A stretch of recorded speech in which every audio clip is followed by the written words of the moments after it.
اجيب لك العلم. اليوم وش قالوا لك؟ كلموك من جيزان بوظيفك، وش قالوا لك؟ ايش قالوا لك؟ قالوا لي بنحسن المسمى ونزود رواتبك. لا تطلع في الثامنة. لا تطلع في الثامنة. يوم قال لهم ابى اطلع وش قالوا لك؟ ظاهر ما تبغى وظيفتك.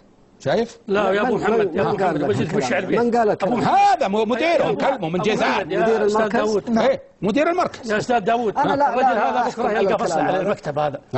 هذا احد يكلم موظف يقول له بزيدك. هذا انت لغه انجليزيه، انت لك 10 سنين عايش بالمركز ولا لا؟ الله اكثر. وصرت مشرف لانك تقدمت بوظيفه. نعم. الان محطينك على شركه النصبان بعامل نظافه. نعم. صح؟ بعامل نظافه، ومتهمين انه مخلف عقلي. لا متخلف عقلي لا. لا طيب اوريك شلون اخرطي. وهذا متخلف عقلي متكلم فلبيني بطلاقه وانجليزي بطلاقه. متعلم منين الفلبيني انت؟ بالاختلاط مع الفلبينات اللي يشوف. عقلي ذكاء خارق مره. وانجليزي يتكلم وياخذ 1000 وكم؟ 1361. ثبتوك يوم طلع الامر السامي بتثبيت الناس؟ لا ما ثبتوك. قالوا ما يشملك النظام. ما يشمل النظام. مخلينه على النصبان يعطيه 1500.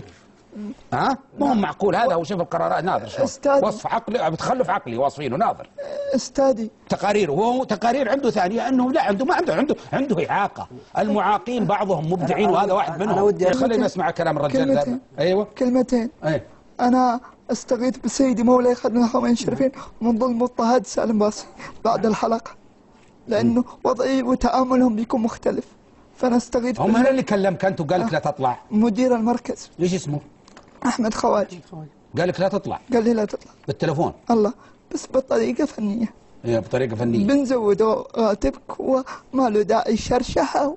ايوه. وانت الان انت راتبك محطوط على بند ايش؟ انت عامل نظافه عقدك. انا عامل نظافه. ايوه واشتغل مراقب واشتغل متابع. وراتبك 1500. 1361 بعد التامينات. يلا ايش رايك؟